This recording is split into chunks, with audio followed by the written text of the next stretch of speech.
Yo, yo. Happy Monday. Happy Monday. I am here to spread good times and joy. Tidings of great joy. So I've virtually done no work to this shrine since, I believe, last Thursday when I streamed last. Let's do a quick recap here. So you're like, what the heck is... If you're showing up... What's up? Woo me? I don't know what woo me means. But hello. Welcome to the stream. I wanted to reintroduce the subject real quick because maybe you don't remember what the heck I was doing. I am building a teleport shrine for the underworld. And this thing... I have the feature I need to make this functional in-game and start putting it all over underworld maps. But I want to... Woo me is from Splatoon. An Inkling girl says it. You know, I don't bring up Splatoon unprompted. It's just not part of my daily lexicon. I don't think about Splatoon. I've never played Splatoon. Although, last I recall, Ink, even you haven't played Splatoon. So anyway, just to reintroduce the topic, last stream I did some drawings of what this teleport shrine could look like. I was kind of brainstorming maybe a general underworld spell shrine, because I like the idea of a generic spell shrine that I can attach any spell to, and if the player clicks on it, then that spell gets cast on them. And that might be another sprite that we add to the game at some point. And so I brainstormed some of that in here. I think like this skull with the orb, or maybe this like blood fountain here. I think those are good candidates. Or maybe like this one if he's holding some kind of like magic crystal above his head. I think all those are good candidates for that. But ultimately, because this is a teleport shrine and obelisks are used to act like beacons, you know, it's something very tall that you can see from far away, and it usually has some sort of purpose. Like obelisks usually have some kind of writing on them. They're dedicated to something. Either they detail history or they're created in honor of something. I felt like an obelisk looked like sort of an occult object that that also serves as a beacon, and a beacon is a great symbol for a teleporter device. So that's why I settled on the obelisk. You might think, oh, the blood fountain is so much more radical. It's freaking metal. Why didn't you choose that one? Well, I love the blood fountain, but I think the obelisk is just a better symbol specifically for teleporting, and so that's why I built this. Yeah, blood fountains, I'm sure vampires would be delighted. Yeah, maybe if you use them as a vampire, you get to drink a blood. I don't know. It's not in the game. So we got to the point where we put together the basic obelisk model and its base, and I shaded it. I'm pretty happy with the shading all around. I'll get it in game and maybe make some tweaks, but for now, the next step I need to do is put skulls all over it, because as you see in the picture, you know, the base has bones piled around. It's got some bones, skulls on stakes, and it's also got these crystals embedded into the side. And I don't, especially because I have these like diagonally oriented voxels here, I don't think I'm going to be able to make something that looks really like writing on here. It's just not going to be, like I could do like a line here and a line, like I could do like a line here and a line here, and then like, you know, I can maybe do some suggestions of meaningful markings, but I think I'd rather it look like there's like purple crystals embedded into this thing. What's up, Grotesque Minikid? The dark fantasy mod turned some water fountain into a blood fountain. That's funny. Yeah. So anyway, I expect to spend the early part of this stream making this obelisk look more like this obelisk, and then maybe I'll test it in game and maybe do a little level design. It depends how long the stream goes, but that's what I'll be working on. So now that you're thoroughly introduced to the subject, let's just get to freaking work over here. I'm too busy not working.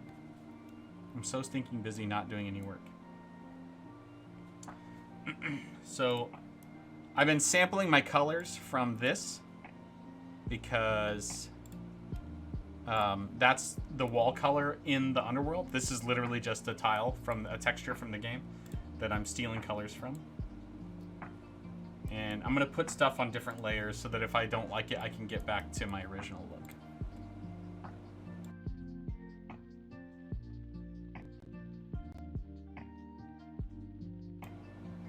So, in the art, I had the crystal, what, like right here?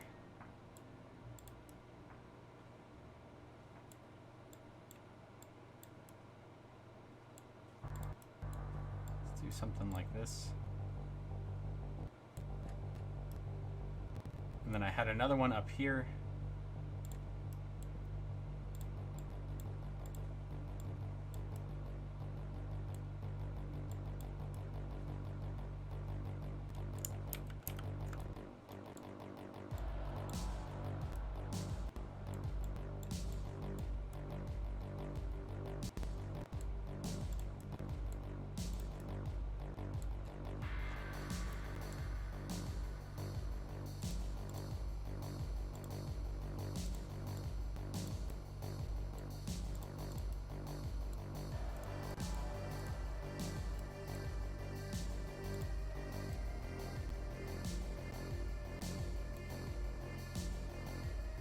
Did you ever play Vermintide? Nerman got me almost addicted to it, but it weighs half my IRL weight. LMAO.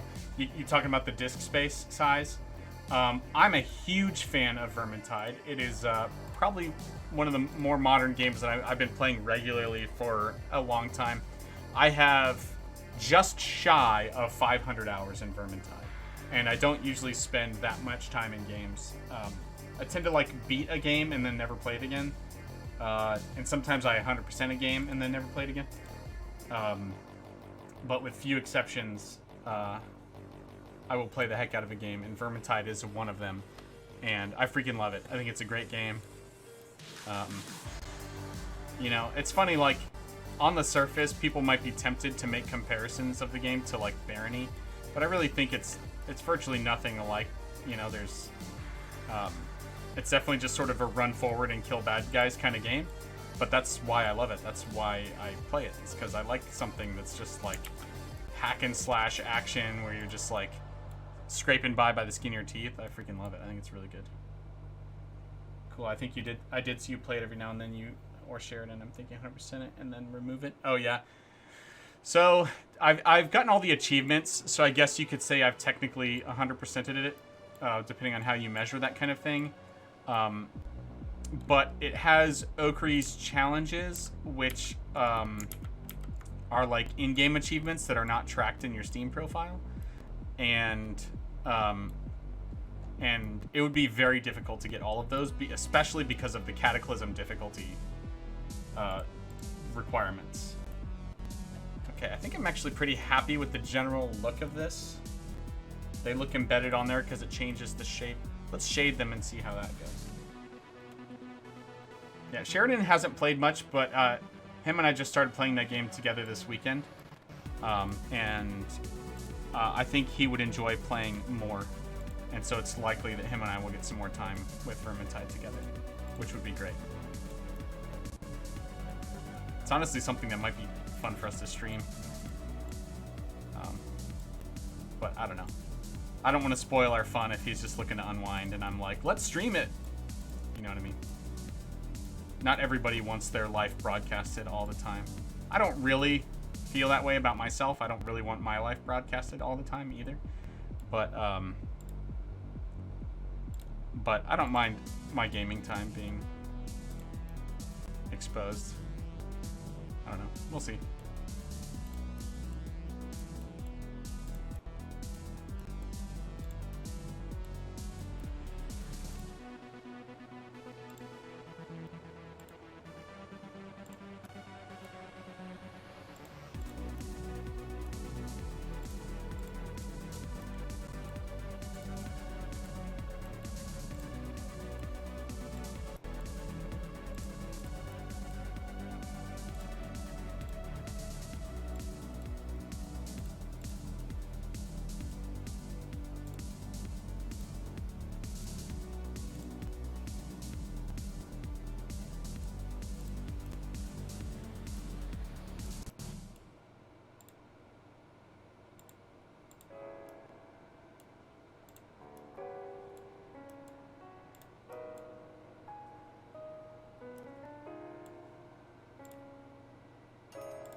I don't know how I feel about this, seeing it in context. Who do you usually play as? I really played a lot out of Saltspire. So the first character I really fell in love with was Sienna, specifically the Unchained. So I'd kind of played, I kind of mained the Ironbreaker Dwarf for a while.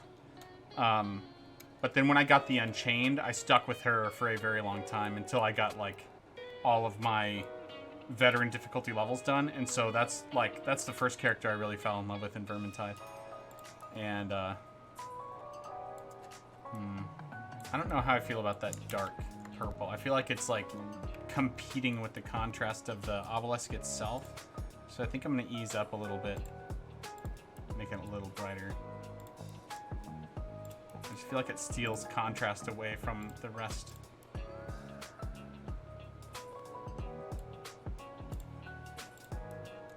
But Sienna, her Unchained class is like, it says right in the description, it takes 50% damage from melee attacks. And so as long as you're managing her heat properly, she's extraordinarily sturdy. And most of the time, if you die as an Unchained, the reason why you died is because you overheated. Because in exchange for taking 50% damage, all that damage goes to your heat bar. And so you'll take a hit from a monster, and that will cause you to overheat, and overheating will cause you to explode, and that will kill you. So it's a trade-off that you can manage, because her special ability removes all of her heat in a big fiery explosion, and so you have like an extra life button almost. So yeah, Barden is hilarious. I really like him. And in Vermintide 1, the characters were like really sort of snarky and spiteful towards each other. But as the characters have kind of like grown and matured, for lack of a better word, I feel like the writers have gotten better about making them act like real people that are at war together. Like, even if they're not the kind of people that would ever hang out outside of war, now they have this experience together where they've had to rely on each other and saving each other's lives. And so their dialogue with one another is so much more sincere, and not just that it's nicer, it just sounds more like what a real person would say. And I really appreciate that about its writing. It feels a lot more appropriate now. I don't know, it's like an easy writer's trick to make all of your characters hate each other. Like, it's like that's what writing looks like to people when they've never written something before. It's like, oh, I've got to create conflict, real character moments. And it's like, I think it's actually harder to make people look like they genuinely like each other in writing, because then there has to be something to who they are. That's what it seems like to me anyway. But anyway, yeah, it's really good. And again, and I'll just reiterate, so much better than Vermintide 1. The dialogue in Vermintide 1 is so hostile. It's like they really hate each other in Vermintide 1. Okay, I'm adding a few voxel pieces that wouldn't be here without these crystals, but I think they're good to have for the silhouette that I'm trying to create.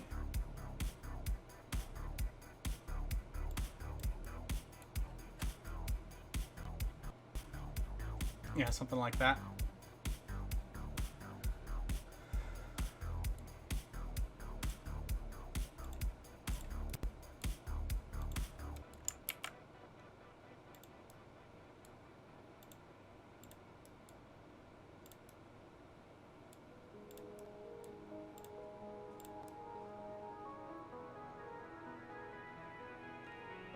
Something a Barony like with Vermintide Chatter, yeah.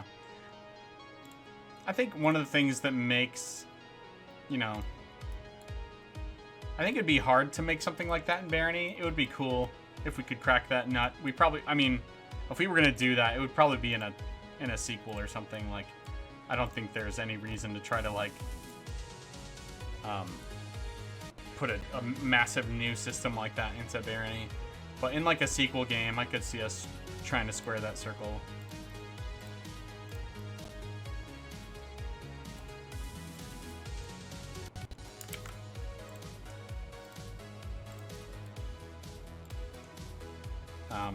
Because, like, as cool as that Left 4 Dead style dialogue is, and I really do think it's really cool, a lot of it's, like, so specific to the levels.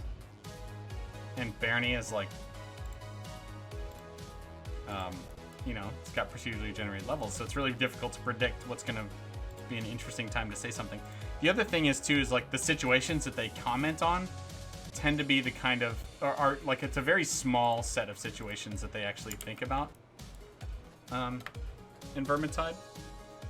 So, like, I killed 15 rats or 15 enemies in the last 15 seconds.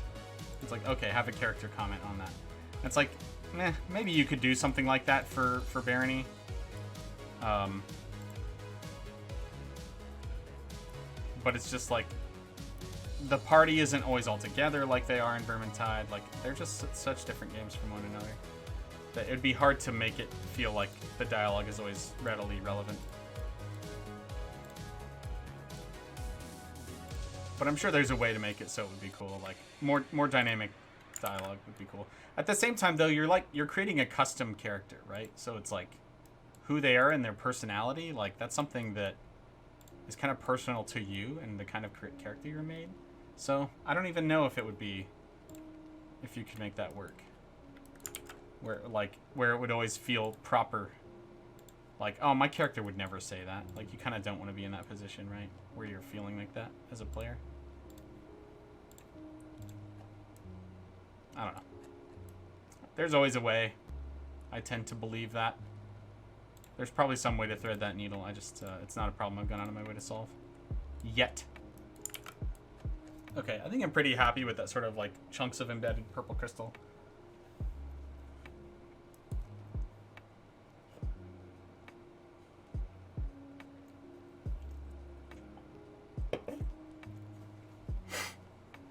I've been hearing a lot of, like, hubbub about this game called Dark and Darker recently, and some people have compared it to Barony, and I've looked at the gameplay and it looks fun. It looks like the kind of game I'd be interested in playing, but I also don't think it looks anything like Barony. Like, yes, they're both fantasy dungeon crawlers where you have a party and you kill monsters together, but the levels look pretty linear, and it looks like you're held pretty strictly to your class choice.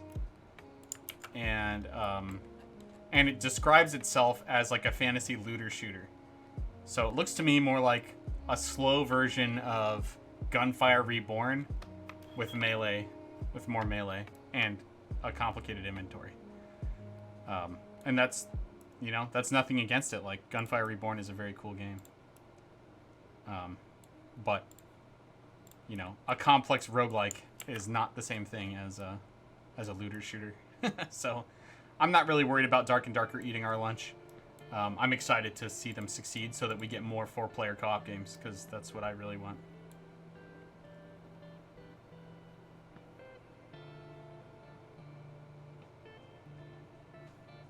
Are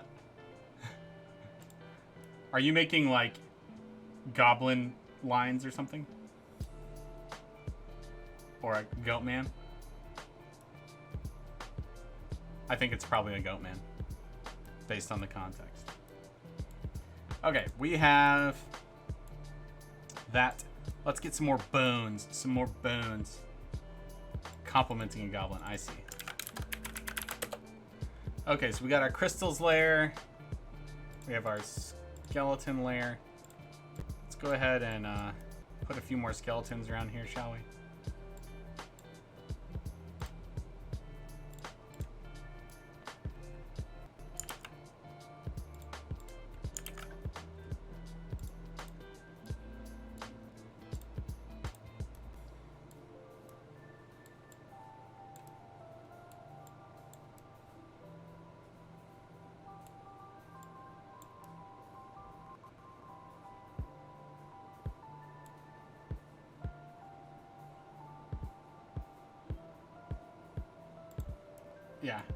Yeah, that'd be a fun thing for you to write. Yeah, it's not really the topic of conversation,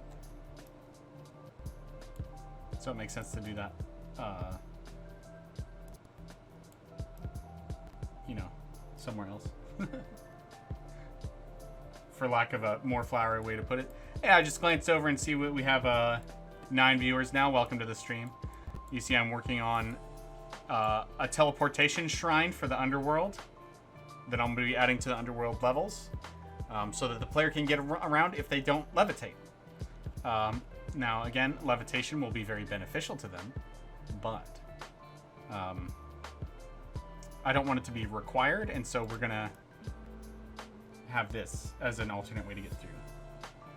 Is there a way to bind a key to toggle interact aim assist? It's funny that you ask that. There is currently not a way to do that. Is it something you find yourself wanting frequently? And if I might ask, why?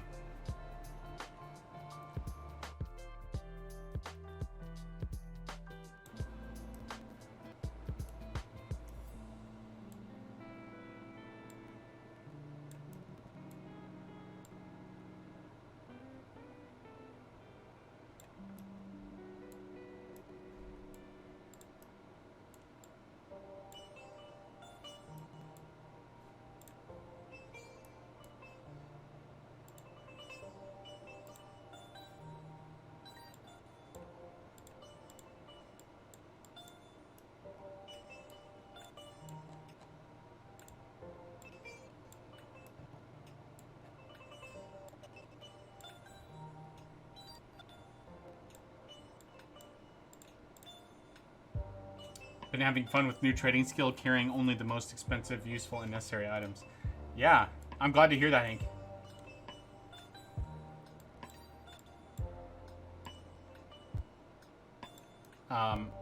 Yeah, my hope is that, you know, people will forget their prejudices about what the game has been and play it with the new paradigm, and hopefully that itself will convince them that the design change is a good one.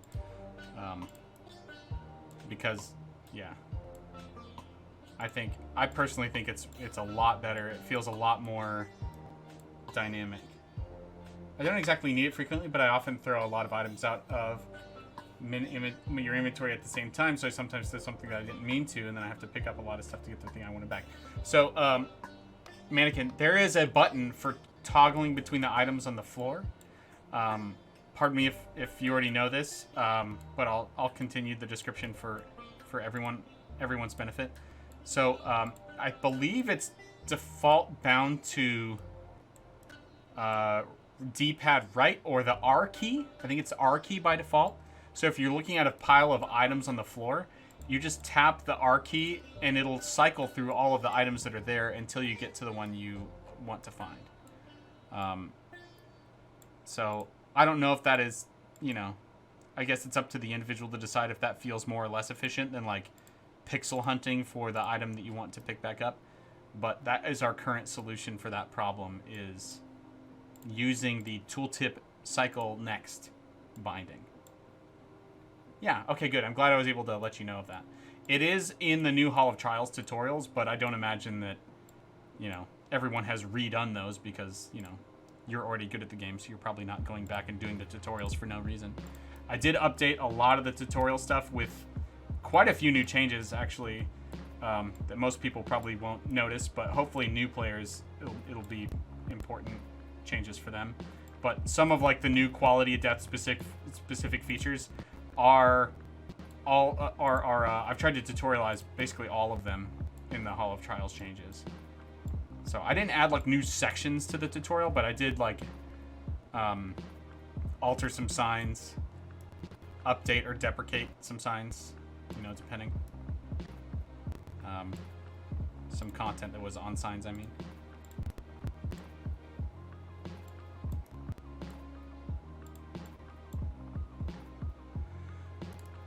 So in the future, I'm hoping that most players will discover that organically through the Hall of Trials, and it won't be, you know, a mystery that you can only discover by like really trolling through the bindings menu, which is kind of the case right now.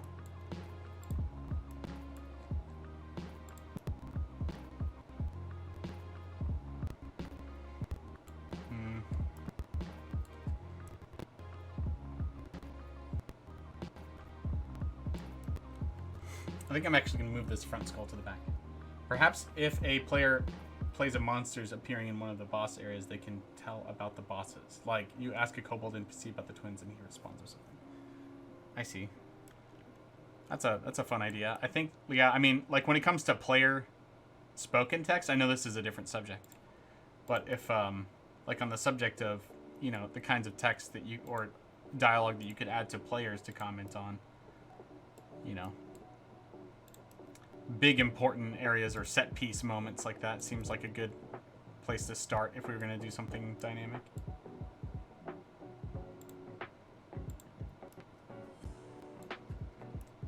I think that's too dark. I think I'm not going to go that dark on this.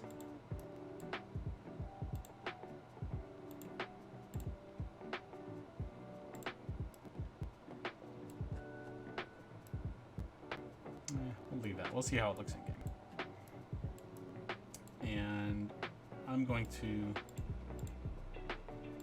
move this skull. I think I'm going to put this on the back rather than the front, because the front is supposed to have like this rib cage tower of a skeleton. So I'm going to see if I can make that work.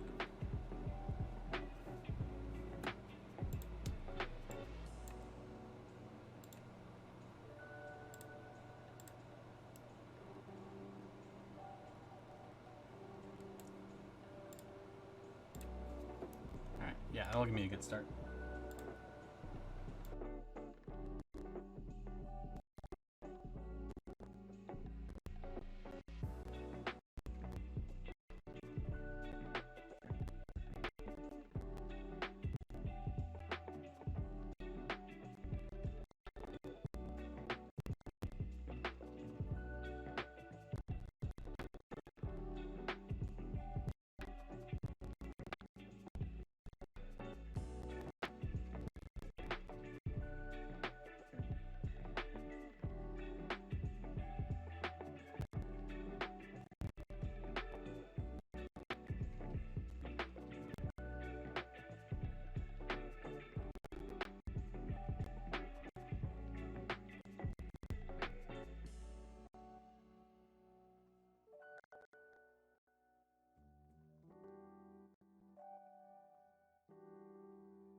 All right.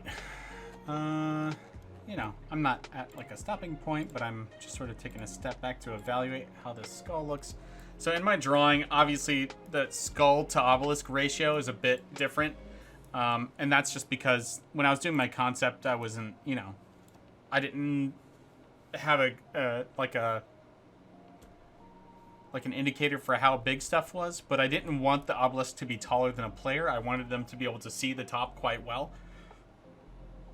And so that meant making this shorter than, you know, 32 voxels. And this cube, this big white cube here is 32 by 32 by 32 voxels. So, as a result, the elevated skull, as shown in the drawing here, it needs to be, it's, you know, it's not as low as these ones, so it's still elevated, but it's not going to be as, it's just proportionally a lot lower or a lot higher on the obelisk, just because the skull is so much bigger than in my drawing.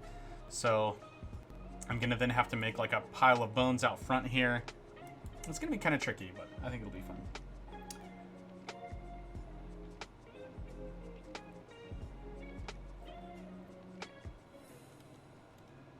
I'm glad you're enjoying writing ink and riffing along with the Barony world stuff. It'd be pretty rare for a player to be able to talk to a kobold, but it can be done. Charm spell, and pretty much, yeah, the charm spell and the dominate spell is just like the two ways. At least right now. I guess you never know if we have other ways to recruit them in the future.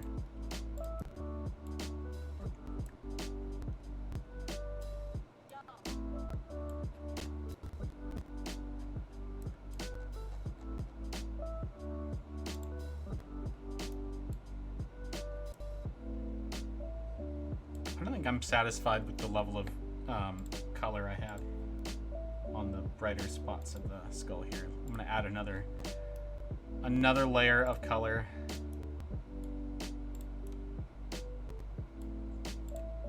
So I can get a little more granular shading. Yeah, I think that's way better.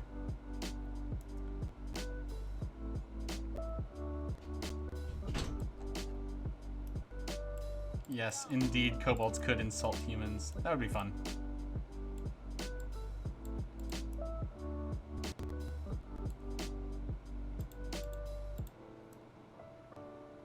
Hold on a second. Is that the same colors I'm using here?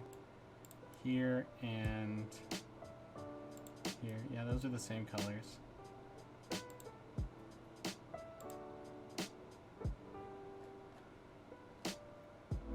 I guess it's just subtle enough. I don't know. It just helps bridge the gap, I guess. I'm gonna keep using it.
Like a D&D kobold vocabulary or something, I think.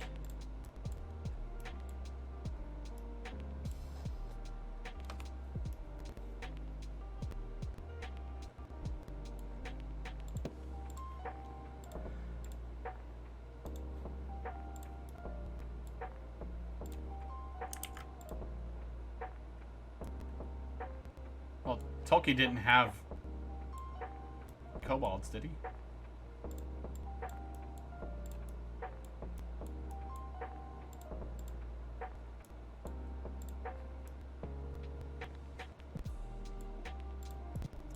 No matter. Just curious.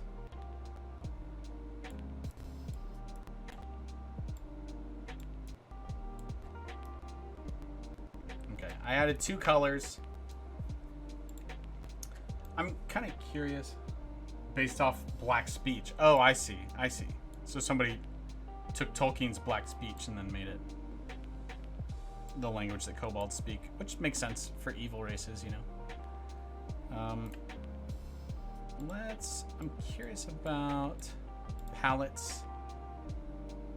I forget the palette controls. Okay, here we go. Erase all colors. About extract colors from selection.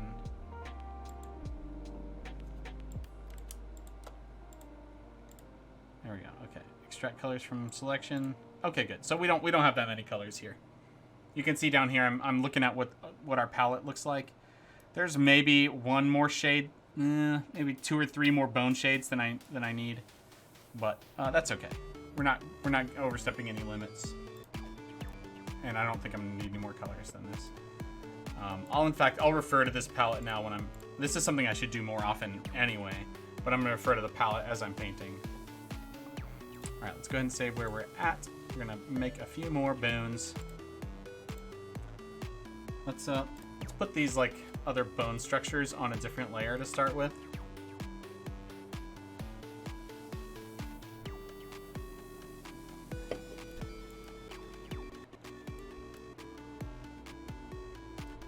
I'm just gonna build like a sort of a rib cage structure here, and then have some bones coming off of it.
Yeah, so it's going to take a bit for me to build out these bones.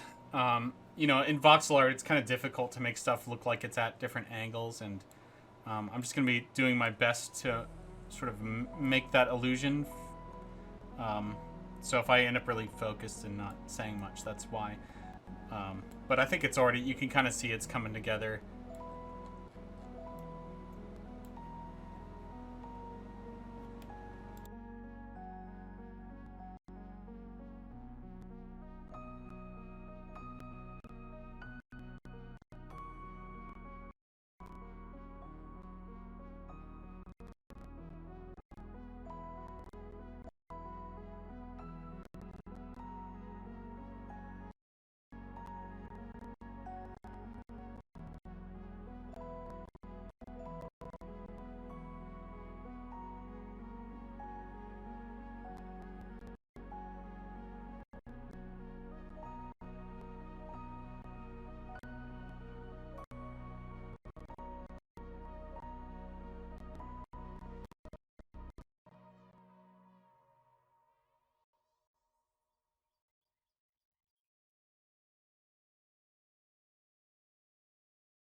so far it looks almost as you've drawn it, mate. Do you personally like your work so far? I do, yeah. You know, it's like, I'm not really referring to it precisely for like where the bones are. I'm just trying to like embrace the limitations of the voxel art and get shapes in there that will hopefully feel like bones to the viewer. Because that's like, it's funny to put it that way, but that's kind of what you got to do. Is like, I'm gonna put shapes that feel like this, because I know I can't accomplish, you know, these curves naturally and stuff. But yeah, I'm pretty happy with, you know, it's gonna look asymmetrical, it's gonna look like bones. I think we're getting there. Thank you for asking. I'm pretty happy with it so far. I don't know if I'm gonna do this thing with the bones on this on the stakes on the side. I think that's just gonna be too much. I think having the skulls on each side, maybe I'll put another bone over here. I think that'll probably be enough. Like, the stakes are cool, but it's already a big enough piece as it is. If I add too much more, it's just gonna lose its silhouette. You know, the impression of what you first see when you look at it. I want that to maintain its clarity. So yeah, I'll add some more clutter to this side, maybe a few bone fragments here and there, but no, I'm not gonna do those bones on stakes. I don't think. I think it's too much.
Captain Bad 10. Quality of Death is looking great. Y'all are killing it. Thank you so much, Captain Bad.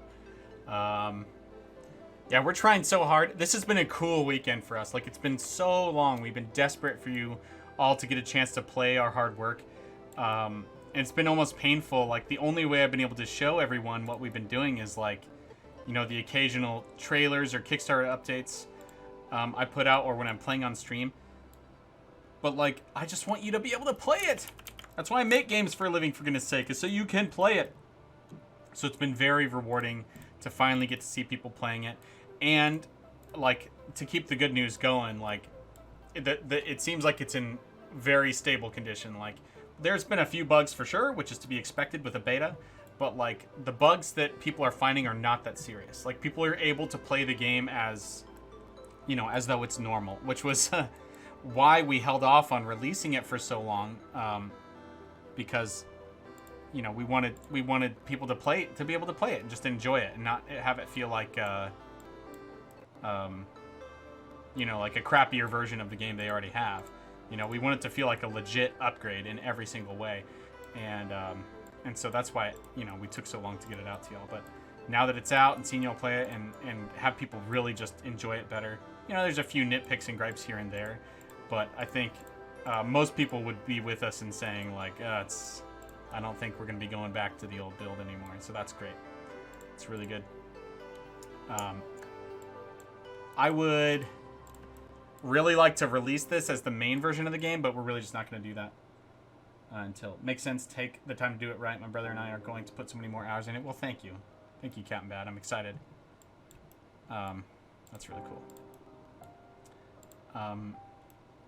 But yeah, so I'd like to have this be the default release for everybody, but we're going to make sure that, like, we have 100% feature parity. And what that means is you'll be able to get your mods. You'll be able to what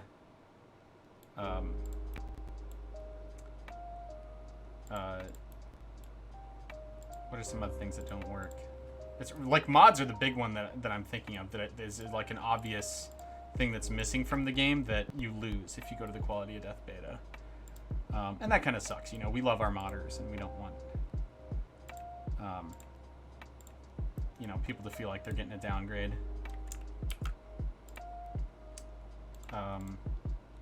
Yeah, I mean, the whole, like, workshop feature is just inaccessible. That kind of sucks.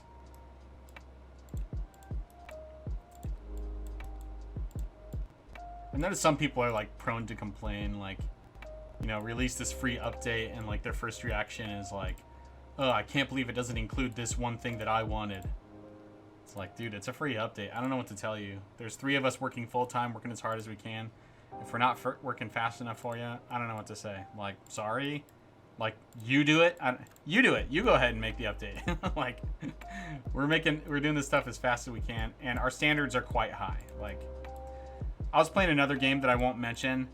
I had fun with it, but I was just surprised at the number of things that they left in that were just, like, obviously broken. And it's just like, man, we would never ship like that. So, you know, we're in a big indie game, and by big I mean the game is complicated.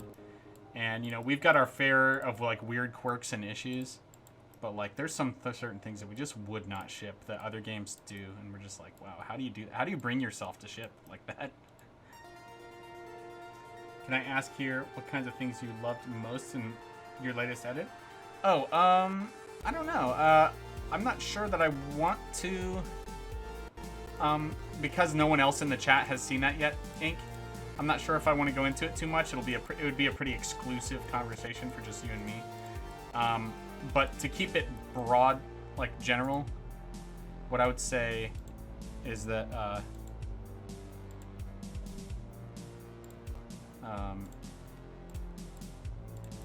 I liked that you zoomed through and cut out a lot of the uneventful gameplay, so that the video would keep its pace up. There was something that you edited that made me laugh out loud. I'm trying to think about what it was. I don't laugh out loud at most videos, so it's like a big deal to me when I do.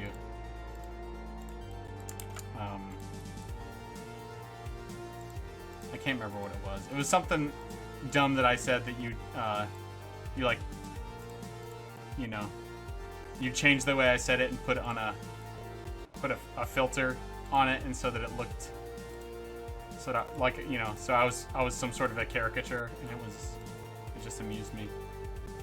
You've done a good job of picking up the sort of naturally funny moments and the dumb things I say on stream and highlighting them, and that's so for the benefit of those of you in the chat, Ink has volunteered to do a little editing of some of my streams, which you know, I'm not a YouTuber by trade. You know, I'm a game dev, and so I don't want to spend all my time like editing videos. And so Ink has generously offered to do a little bit of editing, and so far I think it's coming out well. It's you know, it may not, you know, depending on the schedule that we can keep, it may not be something that I can do all the time, just because I want to make sure I keep my VOD release cadence pretty high. But I think the occasional edit will be really fun to share with you guys, so that my YouTube content is a little more entertaining, and doesn't just feel like I took my stream and slapped it on YouTube, which is precisely what I've done. No bones about it. That's exactly what I'm doing right now, is I'm just taking my streams and slapping them on YouTube, because I don't have the stinking time to edit everything. I've got work to do. The only reason why I can stream is because I can double up stream time with work time. If I couldn't do that, I certainly wouldn't stream at all. I've got too many other important things in my life to do. So yeah. Okay, I kind of like how this is turning out, but the bone colors are not dark enough. They're too bright, broadly speaking. And so, yeah, I think I need to darken everything that's not a skull. So let's turn off all this. I'm just gonna reshade these. Yeah, no bones about it. That's probably the only reason why I thought to say that silly cliche. Okay, it may look painful to you when I do this. But I'm just gonna like, I'm gonna paint virtually everything the same darker color. Because these other bones just aren't standing out enough. Puns are psychic damage. So does that make me a psionicist? A temporary mental restoration? Good. You know, I'm a dad. Poison to some. Cure for others.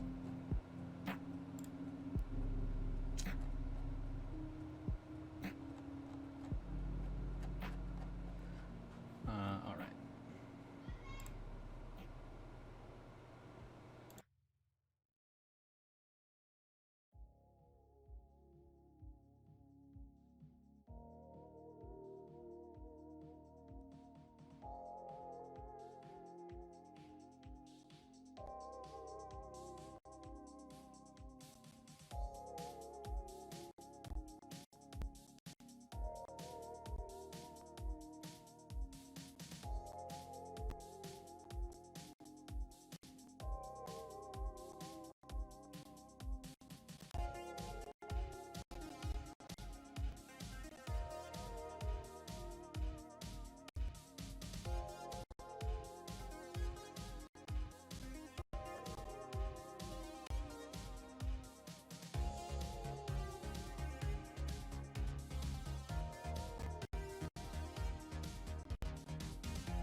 A bard. I'm sure cutting words could be a pun. I like it.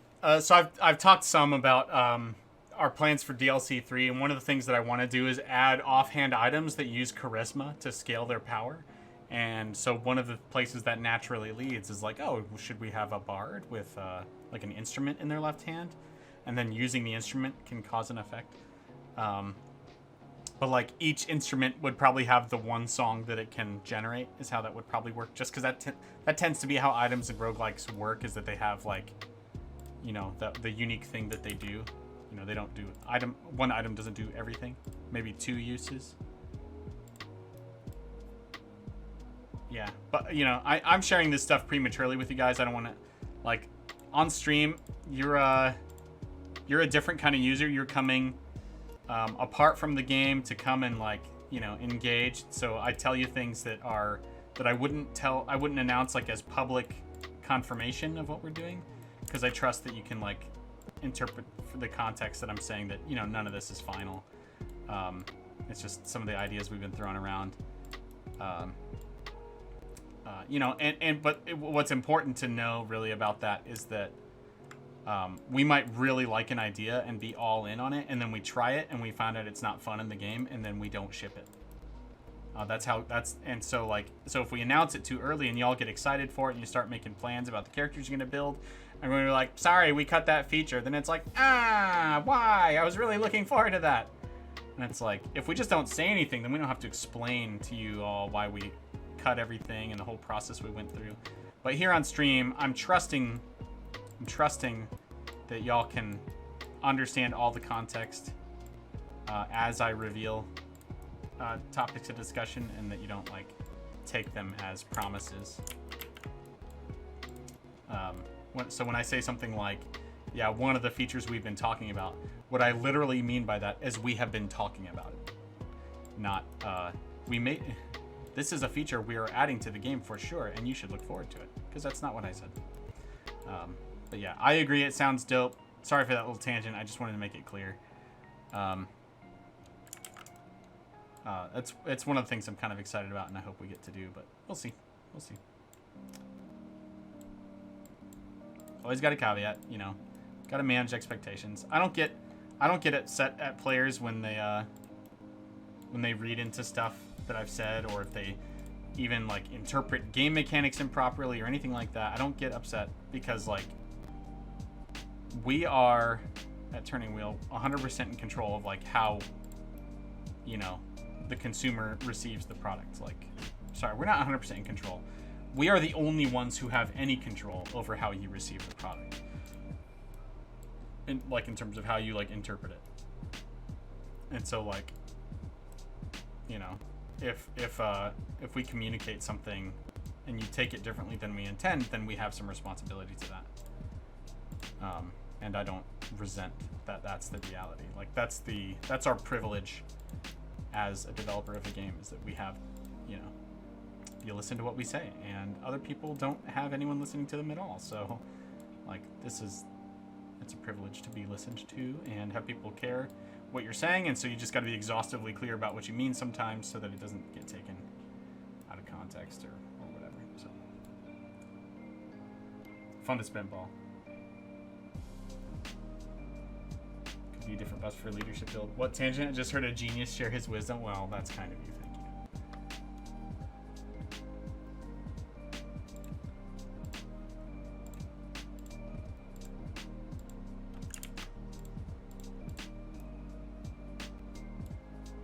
Not everyone would consider me a genius, but anybody with half a brain cell does.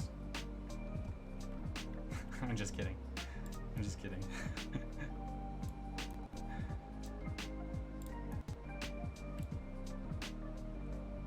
I'm just being funny. Lol, yeah. I think I'm funny. That's something that my wife says to me a lot. She'll tell a dumb joke and I'll groan at her. She'll say, well, I think I'm funny. And she is. My wife is adorable. 10 out of 10. Would marry.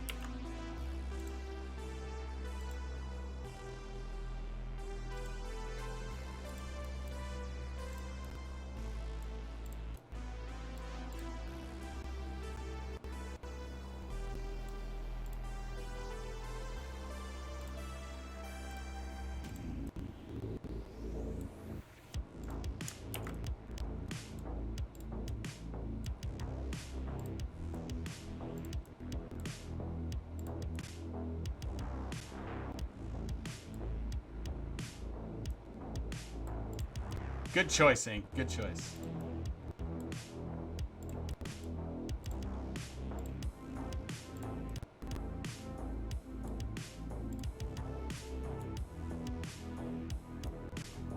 Well, the good thing about following somebody on the internet is that you have actually no idea who I am in real life, in terms of like what I'm like to deal with every day.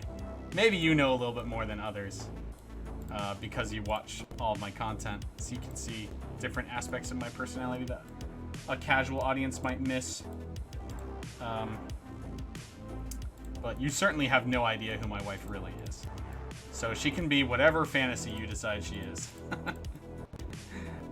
And I don't mean that as she should be, is that is the circumstances permit that. That she is just whatever box you've decided she fits in, and you can idolize whatever's in that box. And I don't mean to, I'm not trying to like, I'm not intending to be judgmental. It's just sort of like the reality. It's like, you have a very small impression about who my wife is, and it's up to you to decide like how much of that is true.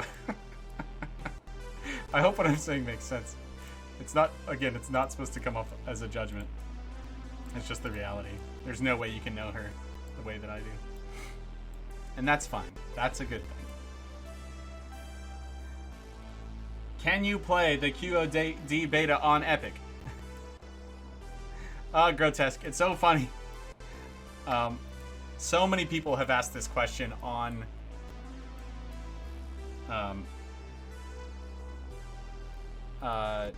the Discord, and you know, I don't want to take this out on you, but it's like, if you could play it on Epic, do you think we would have in the announcement, you think we would have mentioned that it's on Steam and bolded the word Steam twice? If we were just like, oh, also you can play it on Epic, we just decided not to mention it. There you go. That was a little catharsis for myself. No, it's not on Epic. We don't tend to announce things that we're not doing, and so it's not on Epic right now. Now it's our intention that it probably will be on Epic before ship for a few reasons, so you can look forward to that at some point. But not right now, you know? We could have delayed everything and made it so it was available on Epic day one, and then nobody would have it right now. But instead, we decided to release it to most of our users, which are on Steam. And so now it's available to some people and not others. So, no word on when we'll get a Mac build. Yes, my wife is a normal human being. That's true. She is a normal human being. But she has her own personality with its own quirks that really I only have the pleasure of knowing. As far as anyone in this channel goes.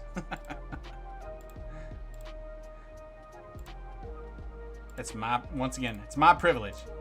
It's my privilege to know my wife.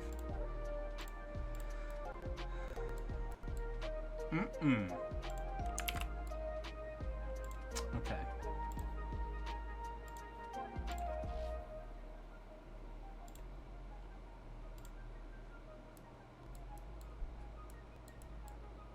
I'm gonna do this.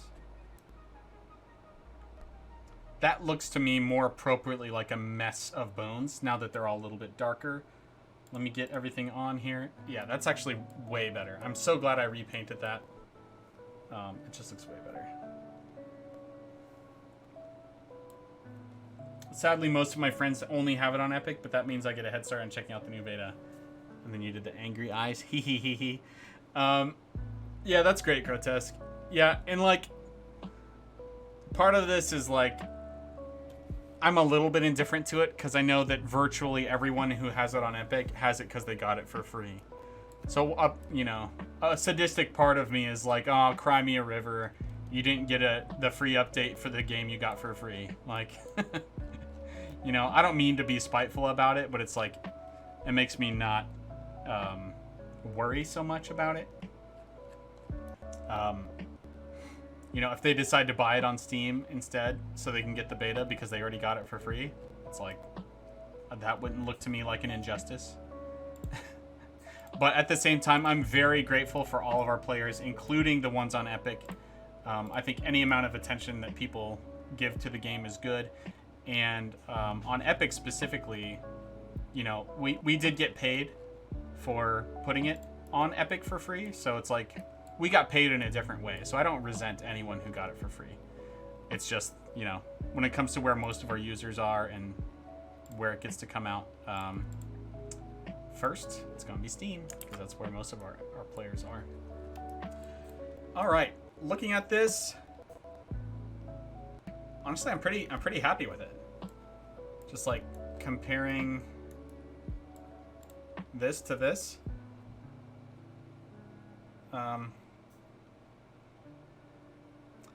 Oh, you got it for free on Epic, then had to buy it on Steam because Barony's amazing. Well, thank you for your support. You didn't have to do that, and I really appreciate it. Really appreciate it. All right. The only thing I'm tempted to do, honestly, to this, like, this looks really good to me. The only thing I'm tempted to do is make the obelisk itself a little darker. But because in-game lighting will darken or brighten it to this point, what you're looking at is the brightest it will ever look in-game. It's literally impossible for it ever to be brighter than this in the game. So if you walk up with a torch, it will look like this. But in most circumstances, it will be darker than this. So before I get too nitpicky about you know, it not being dark enough or whatever, I'm gonna check it out in game. Blood for the blood god. Add 3 more skulls. Skulls for the skull throne. It looks great. Well, thank you very much. I appreciate it. I really like how it looks. And as you may have noticed, I strategically put a few bones in these corners because the player's not able to walk through them. I'm a little tempted to add another little something like right here. Yeah, maybe I'll add like a femur or something. Because like just any clue at all to the player about why they can't walk on a space is better than not having one. So I'm gonna name this layer Miss Bins. And then we got like a big ol', this almost looks like a rib cage from, like a rib bone from like a big old dragon or something, or monster. Maybe it's a wing bone from an imp. I don't know. It's definitely too big to be most human bones. Could in theory be a big leg bone with a weird break to it, but whatever. We're not judging it that harshly.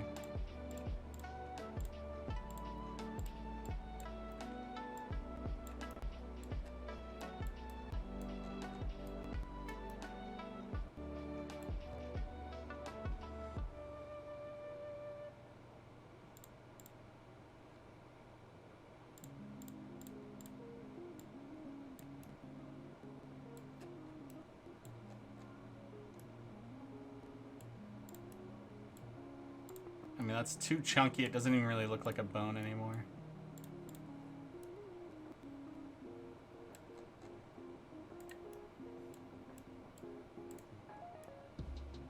A bone-colored dumbbell, yeah. That's the challenge of working with voxels, man. Even simple things are, like, surprisingly hard to make look correct. Yeah.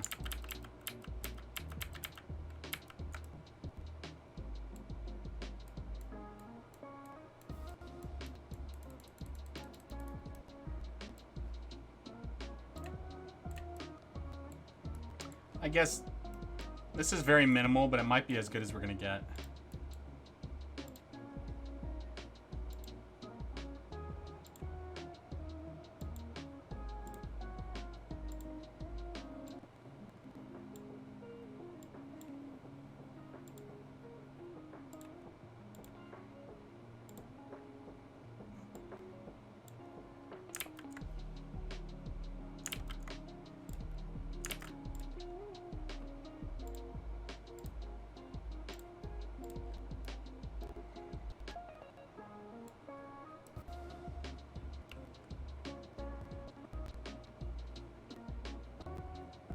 That's all right. What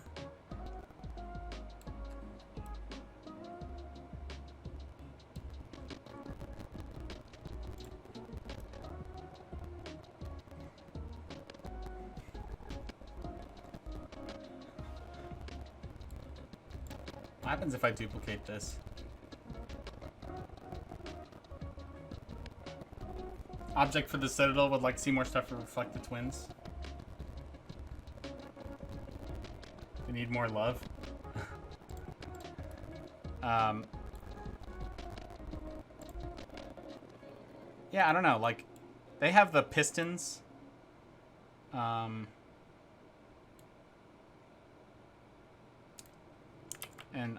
the pistons don't do anything, you know. And they were created to not do anything, but the fact remains that they don't, and so they're kind of like forgettable. A banner. Yeah, I would like to have banners in the game, just period. Like all over the game. But we're probably going to add items, breakable items, to every biome. And like when you break them, there's a chance like an item could come out, something like that. Not sure when that's going to happen. I have a roadmap about when we might add that to the game. The team seems pretty much on board with that plan, but we just don't know yet when it's going to make it. We've got too much other crap to do. Does that look good?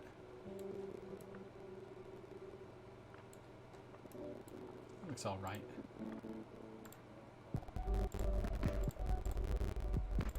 Let's put this here.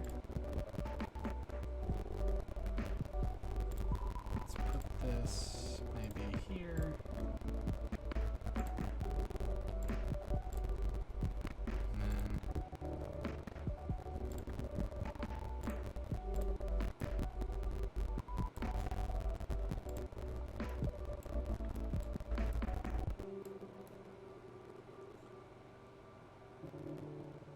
it might look weird from this angle, but because models get lit flat, I think depending on the angle, the player will always see this in sort of like an organic shape. And so I think we're getting to where I want to be on this.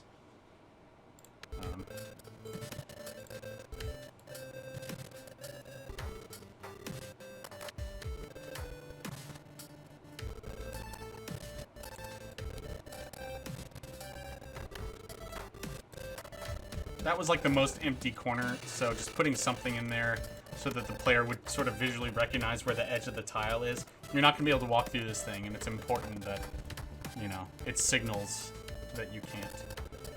I could literally put some, you know, little things in the corner to make it more obvious, so like, you know, if I put,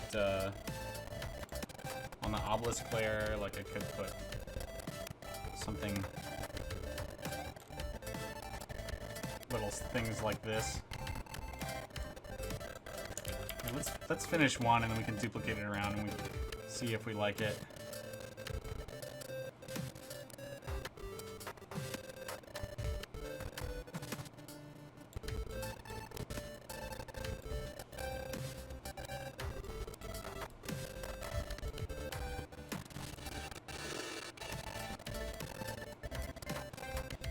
Maybe scattered bone shards. What's up, Skee Ball?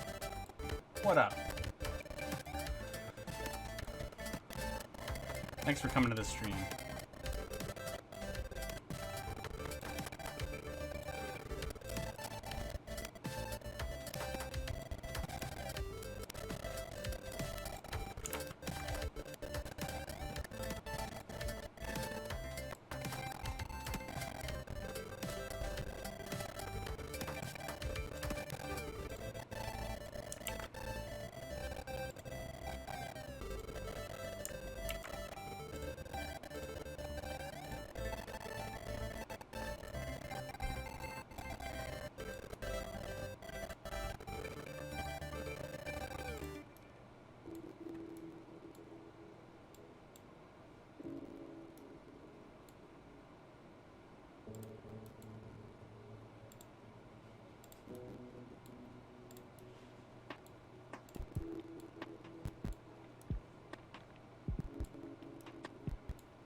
New caves decoration. What's up, artiserie? Artichery? Artiserie. This is for the underworld. So that in future updates, we're gonna make it so you don't have to have levitation to get through the underworld, or do like painstaking tinkering strats, or teleportation or whatever. Instead, we're gonna have these teleportation shrines that will then take you to the various islands on the underworld. It's still gonna be very dangerous. It'll still be easier with levitation because you'll know where you're going, but these will help other players get around, is the idea. So it is a teleport shrine. Magic terminals, mana storing cylinders, maybe even sliding double doors instead of portcullises. Sliding a different kind of door is an interesting idea. Little Star Trek door action for our sci-fi wizards. I have some other door models that you probably saw me make. Blessed Mirror, using a Blessed Mirror got a little crazy at times. That's right, yeah. So right now, all I'm doing is, just as an experiment, I'm adding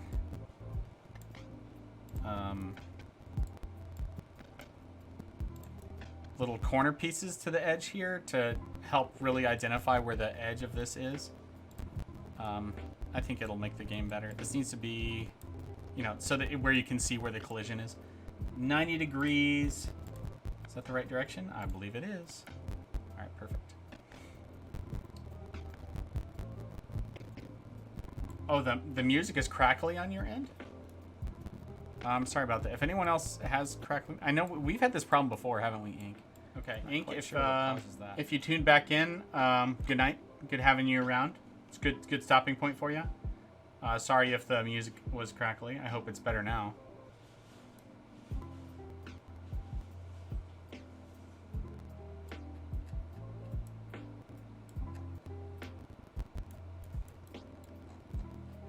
See, I've got a whopping 0 viewers thanks to that crash. That's great.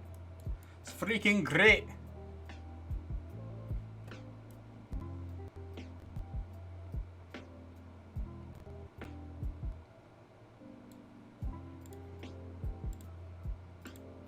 Oh, hey. I think I've got more people than I had before. That's remarkable. Welcome to the stream, y'all. Good to see ya. Yeah, I just had a hiccup with OBS, and it crashed, so I relaunched the stream, and here we are. Thanks for tuning in. I was just wrapping up this model of teleport shrines for the underworld. So, okay, never mind. We're back down to normal now. Six viewers instead of 15. Maybe Twitch doubled our user count briefly. Okay, good. I'm glad that worked, Skee-Ball. It was worth it, I suppose. I think I'm gonna put like some crystal chunks in this thing. Like now that I've got these little like candlesticks, I want to put some crystals in them. You know, just to like add a little variety to the silhouette.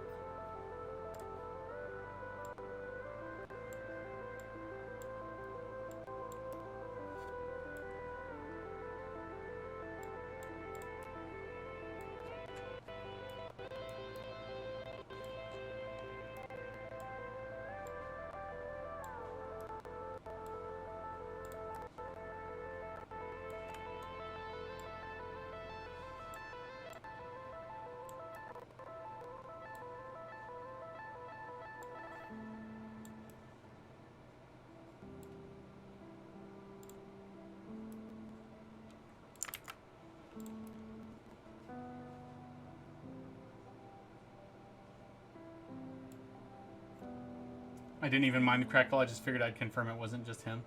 You know, it could have just been OBS. Could have just been OBS. I mean, the fact that it crashed right after I relaunched Winamp tells me that it could be related, you know? I'm not an engineer, but I know what 2 + 2 is.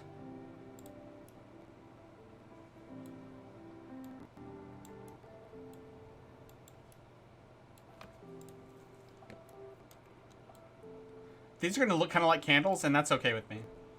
They're supposed to be crystals, but if people interpret them as candles, I'm okay with that.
Okay. Well, I put these little crystals in it, and I really like the flavor that it adds. The one little candle holder on the edge here, missing it, I think adds a little flavor. The fact that they're each a different size. This is a nice little last-second add that I threw in on a whim, just to make sure that it would, the player could tell where the edge of the tile is. And I think that's always useful to show. I might get it in the game and feel like it's too much or something, but we'll give it a shot. We'll try it out. So,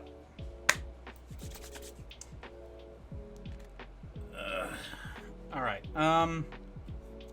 What time is it? How long have we been streaming? Well, I can't even tell how long I've been streaming because we had a hiccup there at the end. When did I start streaming today? I know y'all are gonna love this. It's just I'm trying to decide if maybe now's a good stopping point because I just finished it and I'm a little hesitant to get into something else.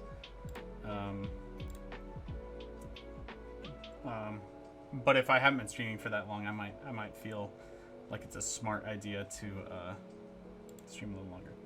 It's 4:15 Eastern time. Hold on a second, that's not correct. An hour and a half? Oh, that's when I started, you're saying? You're right. Yeah, I've been streaming about an hour and a half.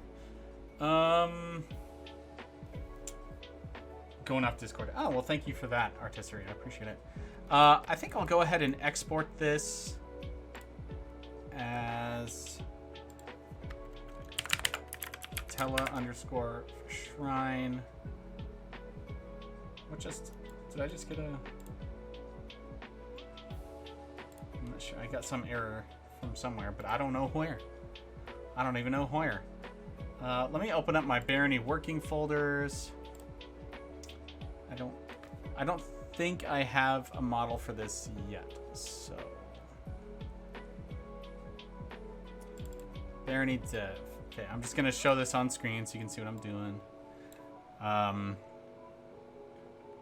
So in models, we have the models.txt, which, oh, I'm not on a dev branch right now. Oh, models. Okay, we do. We this is in here. So I'm gonna change this to shrine telly and then just shrine. save that. This is going to be Shrine Tally. Export. And then, where was that text file? Did I close it? I guess I must have.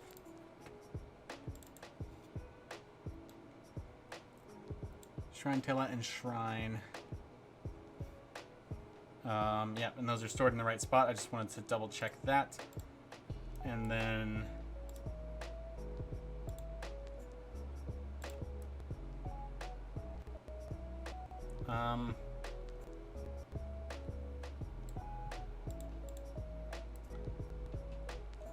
I guess for now I'll just make this one the regular shrine, just so we have something. Okay, so now that I have a model in the game, I can theoretically test it. Do I smell smoke? I might smell smoke in my house.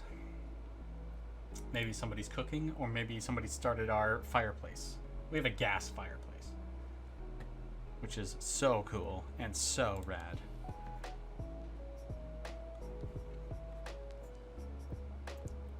Okay, so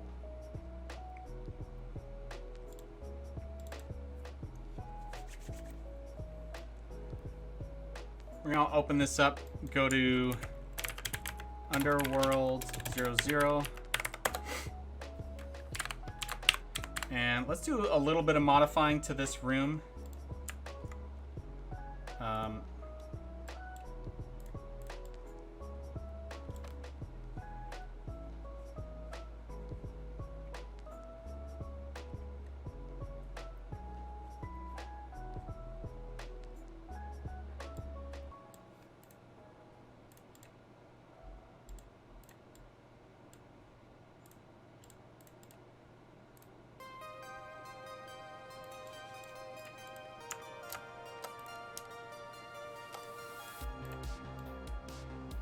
So I'm just going to put a little floor around this room. I'm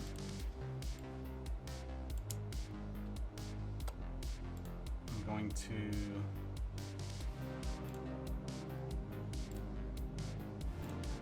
sprite teleport shrine. It's going to face west. Probably needs to be offset by, like, I'm just going to guess.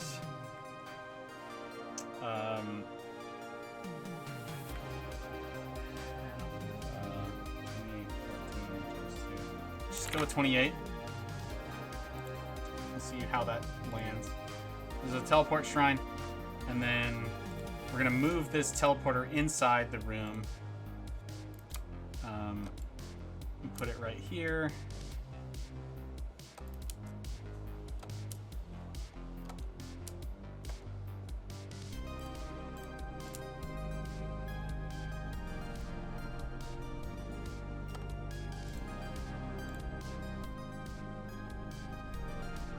I feel like this would look better if it was 3 units across instead of 2. That way it can be symmetrical.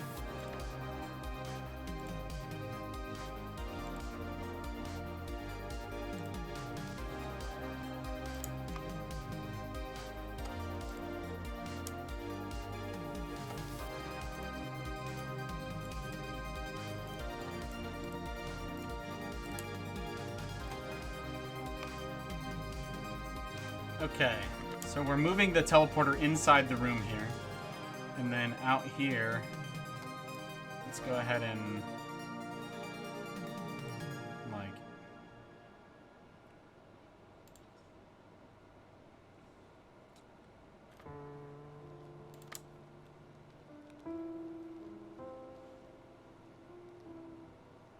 I feel like I had some ideas for what to do over here.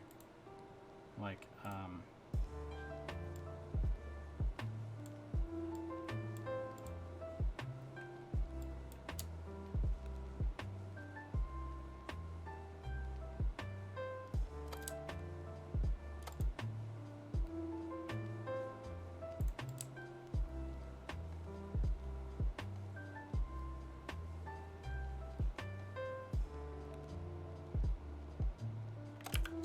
Let's look around.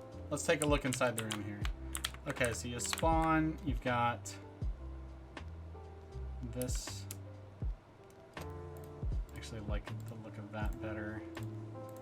Let's try this.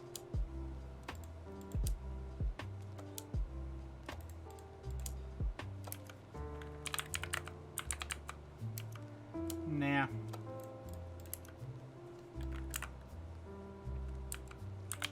That's good. A nice little ominous portal. You go outside, you turn to the right. Let's get rid of this treasure chest from here and instead put it over here. We're gonna have it face east.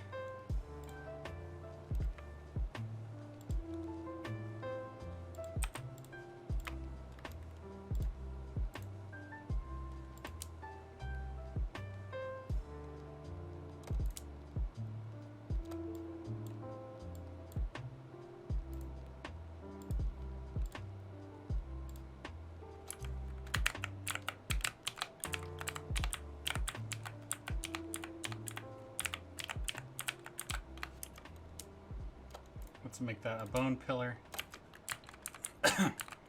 Okay. So this is a little hidden. This chest is now, you have to actually go outside and venture into the underworld to get this chest. But I think it's fine to have that chest still exist. I don't know how I feel about the gray tile being here. Let's not put the gray tile there. I don't really like it.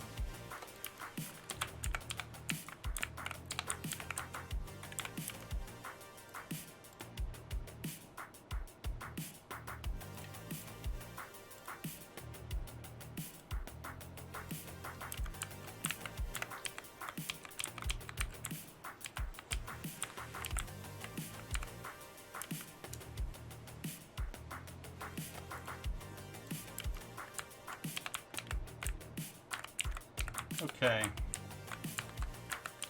So now we have added a teleport shrine to the underworld starting map. And we're just going to go take a look at it in game. Save. And we're going to open up the game. Because it's been placed, it's referring to the proper model. The offset's probably wrong. And that's okay. Play game, new, local, space, game settings, cheats on. Back. April's Biscuits. That's a good name. God, jump level 20.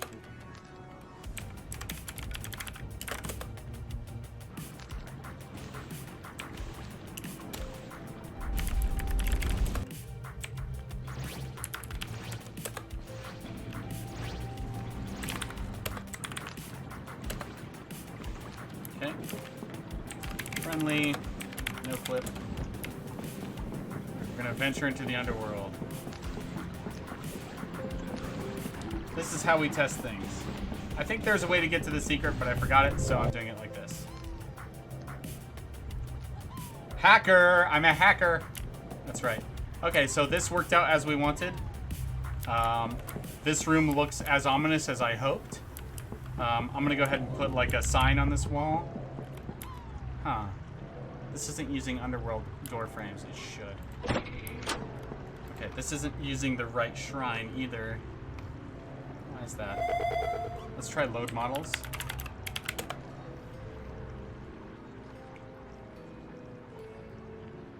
Okay, it loaded the model. Looks like it's too high up. That's fine. I mean, I need to fix it, but that's okay. But let's take a quick look at it. I mean, we're at a unique sort of vantage point. Let's turn off no clip. Okay, so the boundaries are well defined. Man, it looks pretty cool down here. So this is, I don't know, definitely too many boxes off the ground. So we're gonna go into the map. A flying shrine, that's right.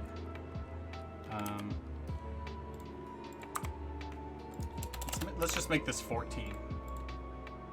I doubled 14 when I did my count, and maybe I didn't need to. So,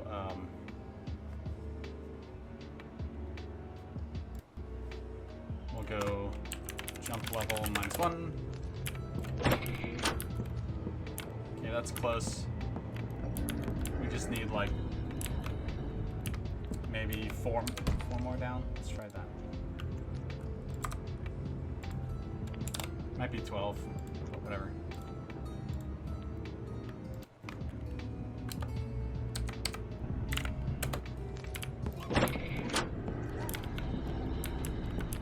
Alright, let's turn on no clip.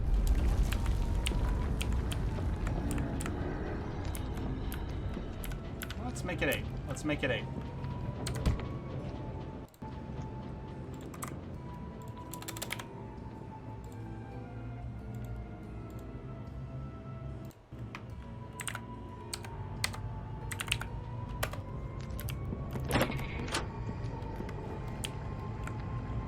Okay.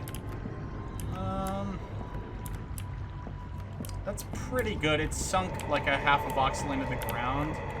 I have to decide if I actually like that better or not.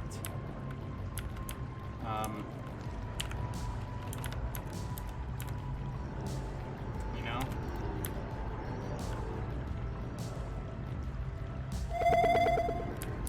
So I've got no destinations to teleport to, which is why that just doesn't do anything, but I think I'm going to go ahead and put it at 9 voxels, or whatever quantity that ends up being. But I'm also going to... What else am I going to do? There was something else I was going to do. Oh, yes. I think I would like to make the ceiling tall over this space here. Like, I want that to be kind of spooky.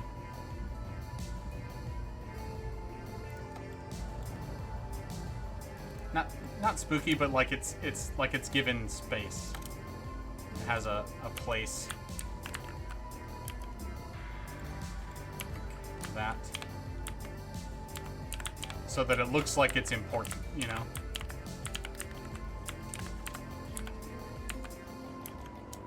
And,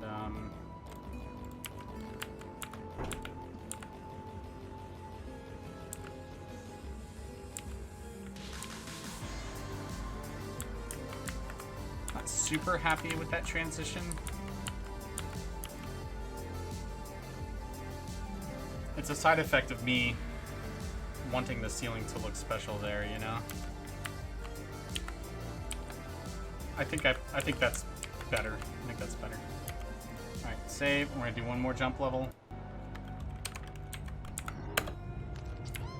I'm gonna turn off no clip.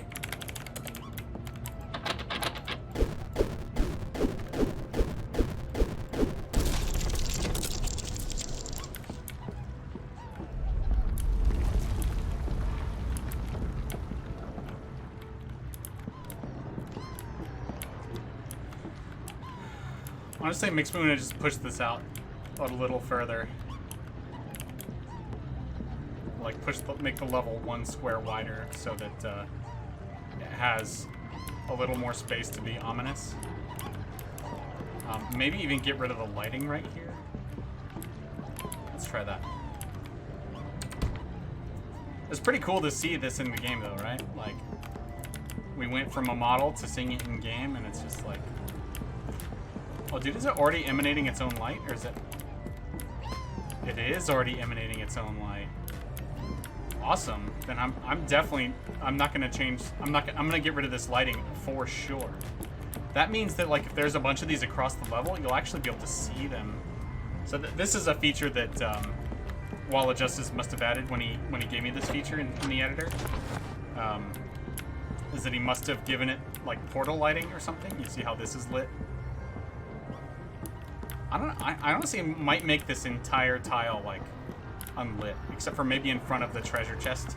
So that you're more likely to get seen by a monster if you go claim the treasure. Because I'm a dickhead.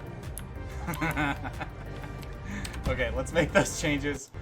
We're gonna make this...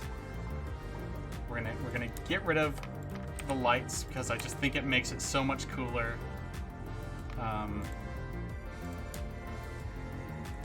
We're we're going to make the map 1 tile wider.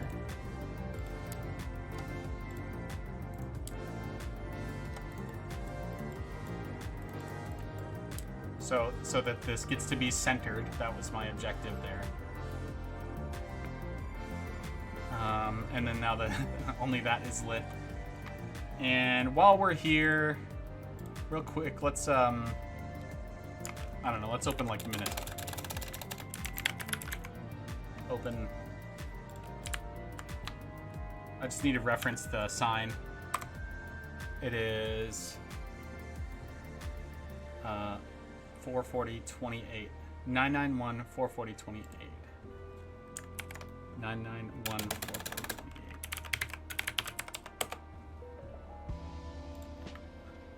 991 440.28.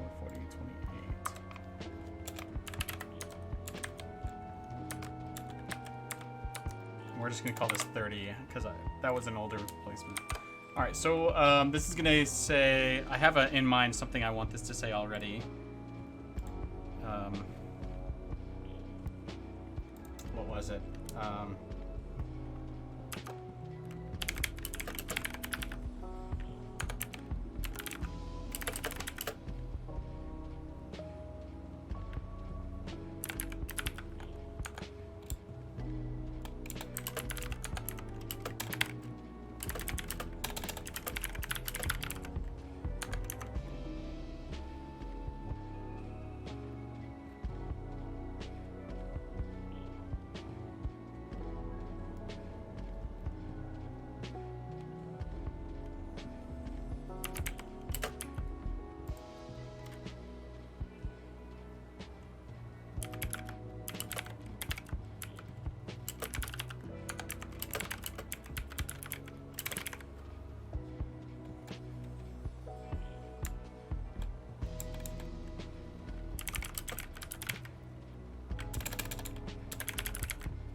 Flee, ye mortal, back to thy mortal realm, for dead souls shall not find release.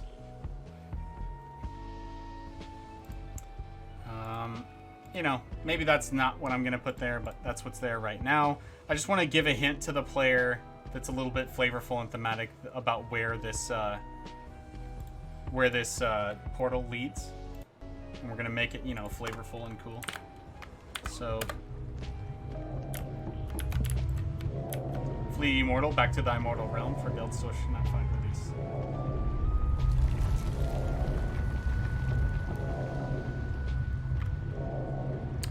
I can word that a little better.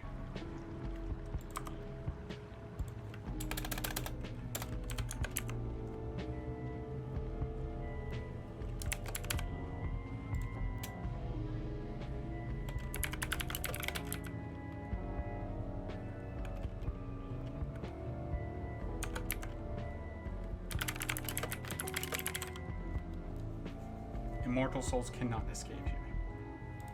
Something like that.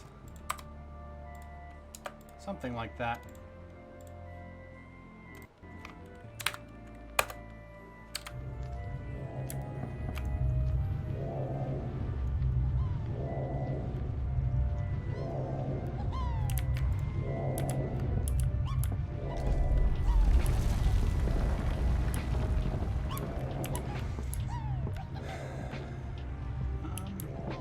I think to the right of the portal would be better.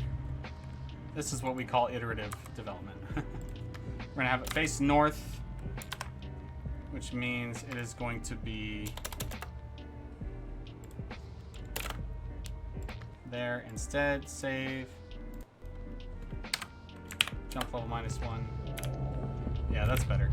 Flee ye mortals, flee ye mortal, back to thy mortal realm. Immortal souls cannot escape. Okay. I mean, just like starting this off by being ominous, only lit by the portal, I love. I think it really makes it more dangerous feeling. And then you have a high ceiling right above the portal so that you can see the effect flying upward from it. That's cool. Gosh, that looks cool. It really does look like a pile of bones with like a rib cage there. Man, I mean, not to pat myself on the back, but it turned out really good. I am tempted to make this even wider, so that when you exit out the door, you get a run up to it. It would be pretty unique for a starting room to be so distinctly shaped, but I also don't really care. I think that's fine. So let's make this, you know, a couple wider.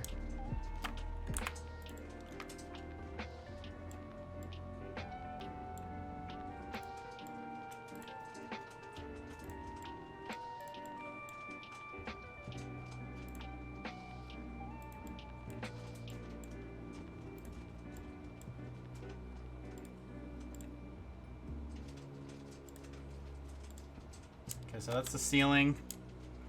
Now that it's further away, I can make the ceiling shaped more like I want anyway. And then we can put this out on like an island, which makes it feel like a little special out there by itself. I could ensure there's a gap here as well. Nah.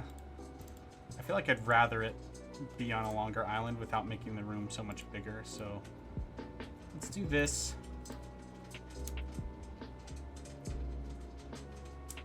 Maybe let's experiment with putting bone pillars right here.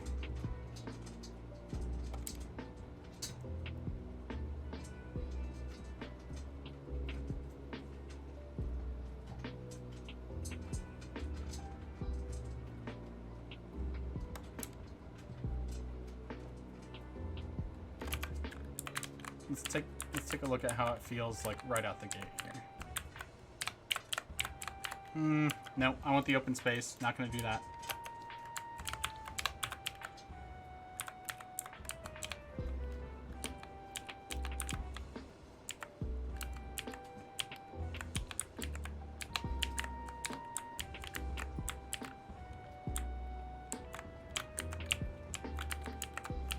So when you open the door, you get a nice few paces looking out to it, and I really like that. So let's see how it feels in game.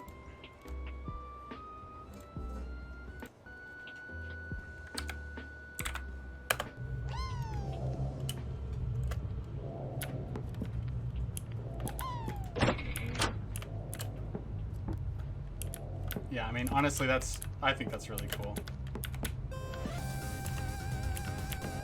I would honestly put it further away, but I don't want to make this room any bigger than necessary to get the effect.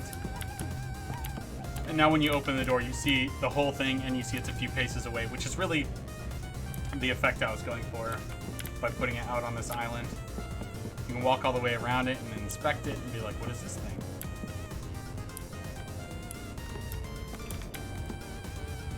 And it responds to my touch. And right now it just teleports you back to the only other teleport point in the level. And one of the things that you may have noticed is that it darkens when you touch it. So now it's not bright anymore. That's pretty cool. I like that. Alright, and here's our treasure chest with a helpful torch. Oh, now you can see it's a treasure chest. Isn't that helpful? When in reality, we know why that torch is there. We know... That torch is there so that if you walk up to it and are digging through it, you're going to get shot by an imp. That's why it's there. That's why we want it. Okay.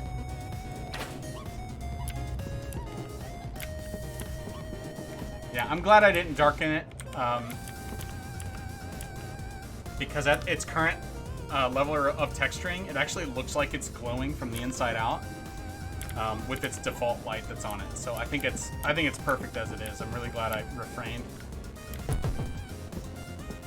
Cool.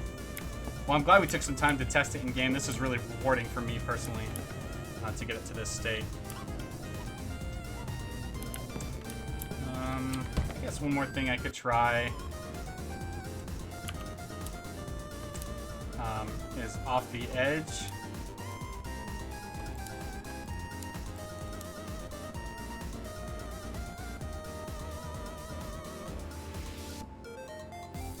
Let's just look at what this looks like in game. Okay, so there's a little more structure if I do this. It's not bad. Let's Let's see what that looks like in game. Just to frame it up a little against the background.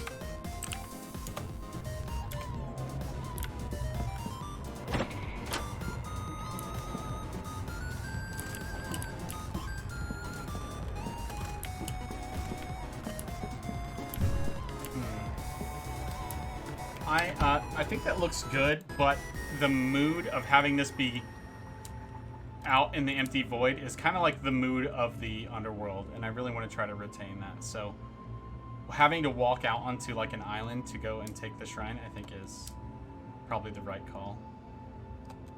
Maybe one more thing I'll try is having it on the far edge here.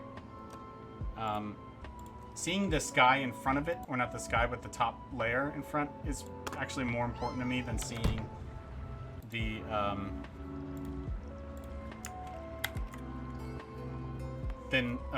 behind the thing having open sky. While we're at it, let's pencil. This texture is number 59, so we're gonna go to map attributes. We're gonna add ceiling 59. This will be the first time ever that you'll see ceiling tile in the underworld, so we're just gonna make sure it is the right color. And we're gonna jump level -1 again.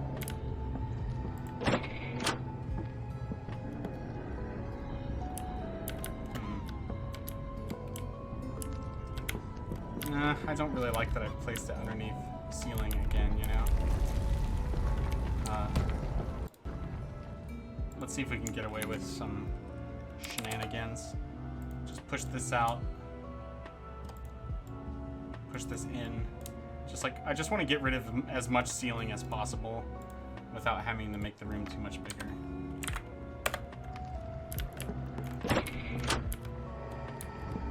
Yeah, I just don't like how that looks on the edge there. It's just like, it looks like pajamas, you know what I mean? Oh, a freaking shadow. Man, it's spooky down here. Underworld is spooky, bro.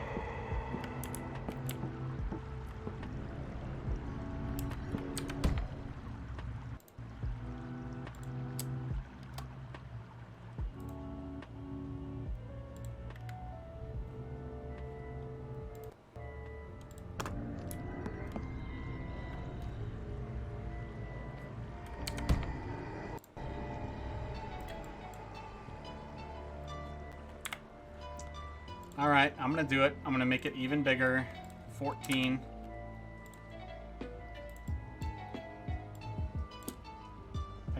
The first one, I feel like it's really important to get that effect. That it's out on this ominous bridge. And like you're exposed walking out onto it. It just means it's big, you know?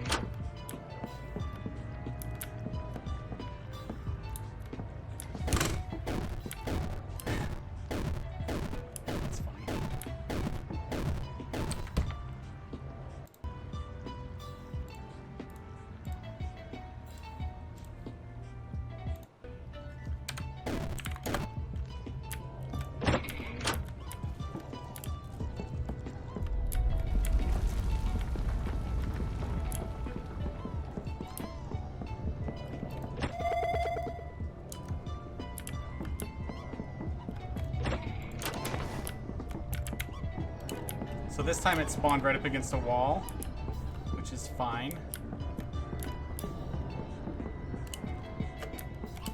I gave it a purple floor. I think that's the right choice because it stands out a little better with its green pedestal.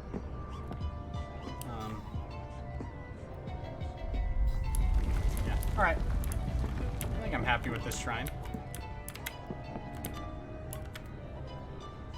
All right, so maybe tomorrow I'll do some level design to get these all over the underworld. The other option is that Wall of Justice, he gave me a command. Let's try this. It's called like Gen Shrines or something.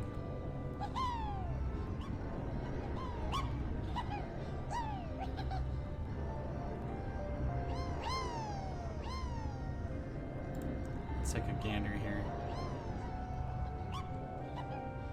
Underworld Shrine test true. Let's try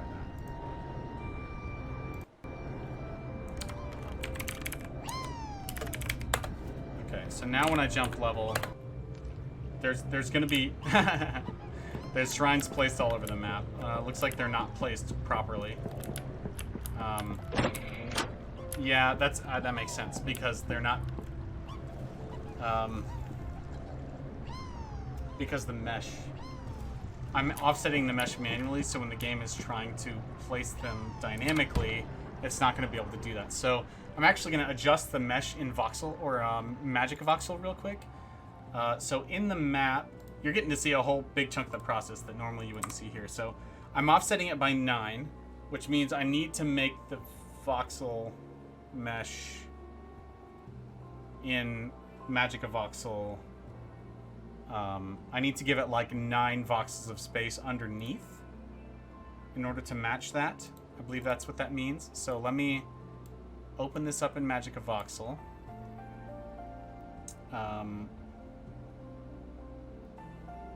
Yeah, I think this might be the first time I've ever dealt with Magic of Voxel on stream because I prefer Voxel Shop so much. But we're going to open. I'm going to navigate off screen here for a second. We're going to go to Barony, models, decorations, and shrine.vox. And what this means too, it's actually nice for me, is once I bake this offset into the model, it means I won't have to offset it manually anymore. Oh, I did the wrong file. Let's do how about the right file this time? The shrine tally.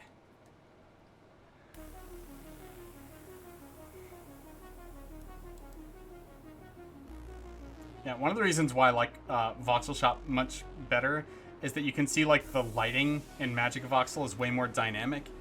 And so like you get these like smoothed edges on the edges of the voxels here. And the models in game are lit in much more of a flat way, and so they look like it flattens them out in a good way, so they look more like pixel art rather than this, which looks more like Minecraft, which I don't like. So I mean, I like Minecraft just fine, but I don't like how it makes our models look when they're lit this way. Oh, and here's our fancy rendering. Ooh, Magic of Voxel. Okay, so we're gonna increase the height of this by 9, I said. So that's 41. Oops, wrong direction. 40. Actually, it's going to be this one. So 36. Yeah. So then we're going to take the whole mesh and move it up to the top. All right, and that should be all we need to do. We can test that real quick by exporting. Export as, I believe, slab. And we're going to go to... I'm exporting off screen here. Models, decorations, select. Yes, I want to replace it. So then back in the game, we're going to go to load models. And this one in front of us should float. And the one back there inside the room should not float. It should be perfect. Hopefully, if I know what I'm doing, which is up for debate. Okay, that one's floating. And this one is not floating. I do know what I'm doing after all. Hooray! So now you can see how the shrines actually work. So it just teleported me to some random island that had enough space on it.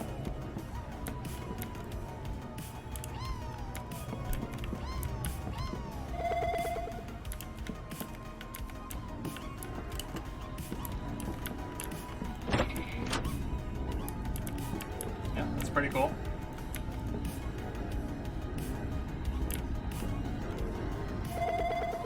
Oh, now it took me back to the beginning shrine.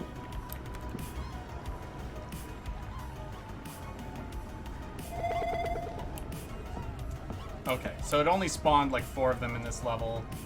Looking at my map, I don't know. Let's see. Let's do map level. it looks like there weren't any other... Oh, there's one other island to go to, or two other islands to go to that it didn't generate shrines on for whatever reason. All right, Magic Voxel, you did your job. Thank you very much. I appreciate you. And then we're gonna go back to our map file, turn off this offset. Okay, save, and then we're gonna go back to jump level here.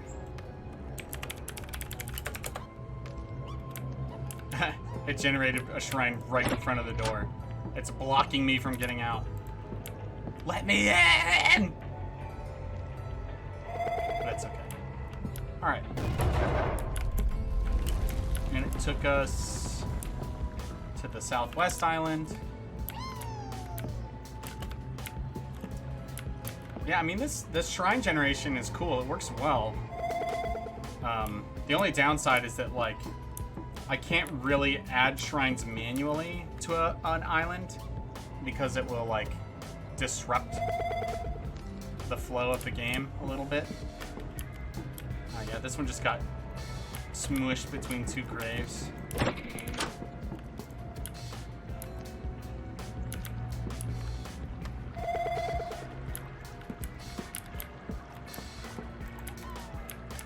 Yeah, I don't know. I think this works fine. And I'm really just using it right now for demo purposes. And you can see this one, it took me to all of the islands except one, and it was because that island is too tiny, and it was probably was too full of stuff to be able to move an island there.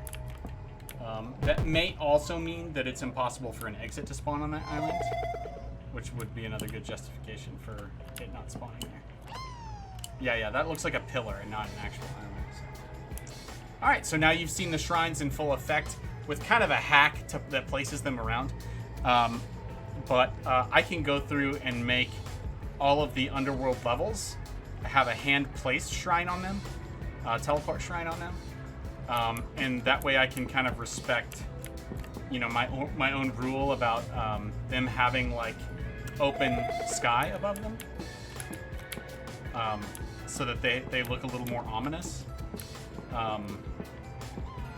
you know, and so you can see like the particles flying off into the air. And I think that will make them just cooler. They should feel cooler when there's a little space above them. Especially, and there's like gameplay impact to this too, because like, if you're looking to see where all the shrines are, if you pay attention to where the ceiling goes up, you know there's going to be a shrine nearby. So it's just like little considerations that add to the gameplay that I really like to factor in when I'm thinking about the impact of choices like these. So, all right, I think that probably does it for today's stream. I'm really glad that I stuck around and did this part of it. I think it was really fun to explore with y'all. You know, the only thing I feel a little bit not 100% sure about is that is making the starting room perfectly dark except for the portal. I just feel like it gives it a really like ominous and oppressive atmosphere to be like, crap, where are we? And you can't even see. But at the same time, I couldn't even really see where the exit was. And so like that might just be a little too aggressive, but let's roll with it. I'd like to roll with it and see if, you know, if it can feel good. Oh, that reminds me, you can probably get rid of this, but that's okay. All right, so I'm gonna go back to Voxel Shop briefly, and just note the cool work we did today. We got skulls. We got skulls. We got bones. We got crystals, and we got new underworld level put together so that you always start with a little shrinatology situation, which is pretty cool. So I suppose that does it. Thanks for tuning in today. Let me exit this game. It's making all sorts of noise. Oh yeah, I wanted to thank y'all for coming and hang out with me, watch me work a little bit. Hope you enjoyed it. I had a great time, and I'll catch you on the flip side. Maybe we'll do some level design tomorrow. Cheers. Bye.